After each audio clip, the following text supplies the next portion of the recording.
દોસ્તો, સ્વાગત છે આપ સૌનું કરિયર માહિતી ચેનલમાં.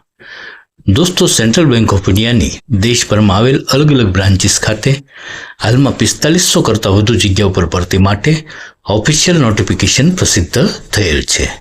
તો દોસ્તો, આજના વિડીયોમાં ખાસ તો આપણે આ ભરતી સંદર્ભે સંપૂર્ણ માહિતી મેળવીએ. હવે દોસ્તો, સેન્ટ્રલ બેંક ઓફ ઇન્ડિયા છે તેની દેશભરમાં 4500 કરતાં વધુ બ્રાન્ચીસ આવેલી છે.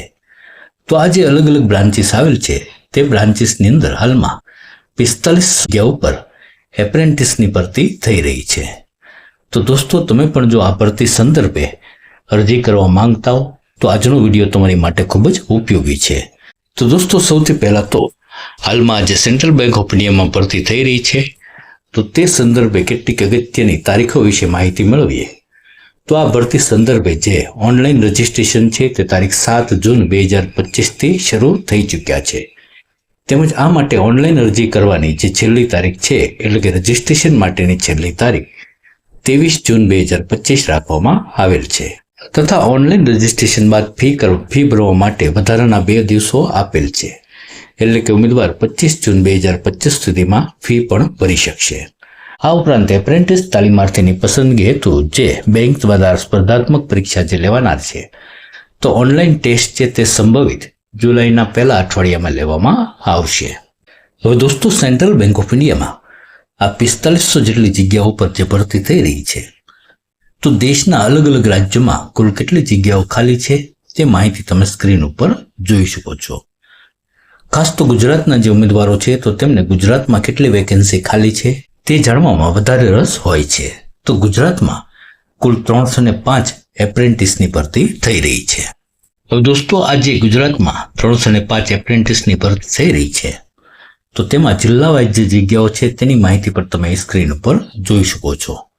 અહીં અમદાવાદની અંદર 48, ખેડામાં 10, છોટાઉદેપુરમાં 4, દાહોદમાં 4, મહીસાગરમાં 1, પંચમહાલ 3, વડોદરા 55, આણંદ 31, અરવલ્લી 1, બનાસકાંઠા 1, ગાંધીનગર 11, મહેસાણા 6, પાટણ 2, સાબરકાંઠા 2, દેવભૂમિ દ્વારકા 4, ગીર સોમનાથ 3, જામનગર 15, કચ્છ 16, પોરબંદર 4, અમરેલી 4, ભાવનગર 9, બોટાદ 1, જુનાગઢ 10, મોરબી 7, રાજકોટ 20, સુરેન્દ્રનગર 5, ભરૂચ 8, ડાંગ 1, નર્મદા 1, નવસારી 9, સુરત 23, તાપી 1 તેમજ વલસાડ 7 જગ્યાઓ પર ભરતી થશે. હવે દોસ્તો, અહીં ઉમેદવારો માટે જે આ એપ્રેન્ટિસ તાલીમ છે તે 12 મહિના એટલે કે 1 વર્ષની રહેશે. તાલીમ દરમિયાન ઉમેદવારોને અહીં પ્રતિમાસ 15,000 જેવું સ્ટાઇફંડ પણ મળવાપાત્ર થશે. હવે દોસ્તો, આ ભરતી સંદર્ભે જે શૈક્ષણિક લાયકાત છે તો અહીં કોઈ પણ શાખામાં સ્નાતકની ડિગ્રી ધરાવતા એટલે કે ગ્રેજ્યુએટ હોય તે ઉમેદવારો આજે સેન્ટ્રલ બેંક ઓફ ઇન્ડિયામાં જે એપ્રેન્ટિસની ભરતી થઈ રહી છે તો તે માટે અરજી કરી શકે છે.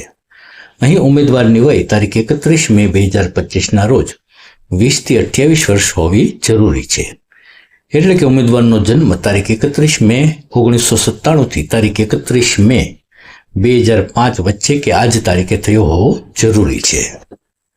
અહીં દોસ્તો, જે ઉપલી વય મર્યાદા છે તો તેમાં SC/ST કેટેગરીના ઉમેદવારો છે તો તેમને 5 વર્ષની છૂટ મળશે. OBC કેટેગરીના ઉમેદવારોને 3 વર્ષ, જે દિવ્યાંગ ઉમેદવારો છે તો તેમને કેટેગરી પ્રમાણે 10 થી 15 વર્ષ, તેમજ જે વિધવા ત્યક્તા મહિલા ઉમેદવારો છે તો તેઓ પણ કેટેગરી પ્રમાણે 35 થી 40 વર્ષની વય સુધી અરજી કરી શકે છે.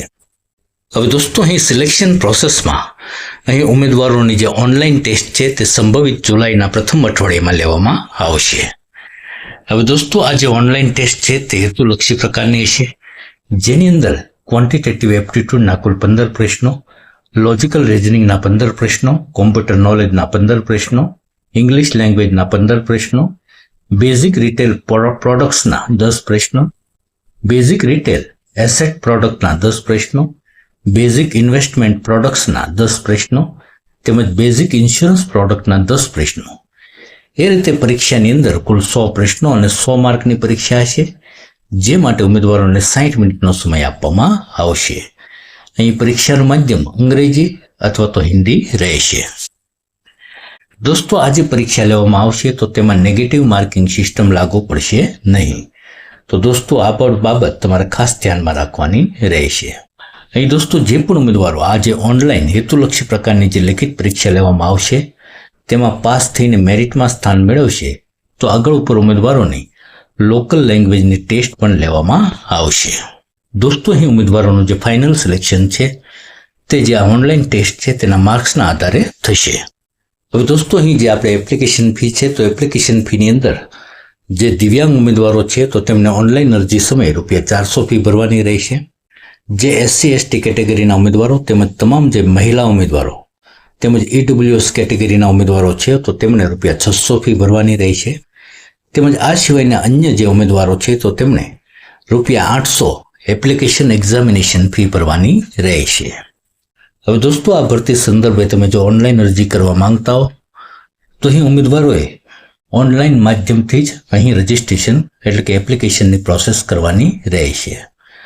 ઓનલાઈન અરજી કરતા પહેલા સૌથી પહેલા તો ઉમેદવારોએ જે નેશનલ એપ્રેન્ટિસની જે વેબસાઇટ છે nats.education.gov.in તો આ જે વેબસાઇટ છે તેના ઉપર સૌથી પહેલા તો ઉમેદવારે રજિસ્ટ્રેશન કરવાનું રહેશે.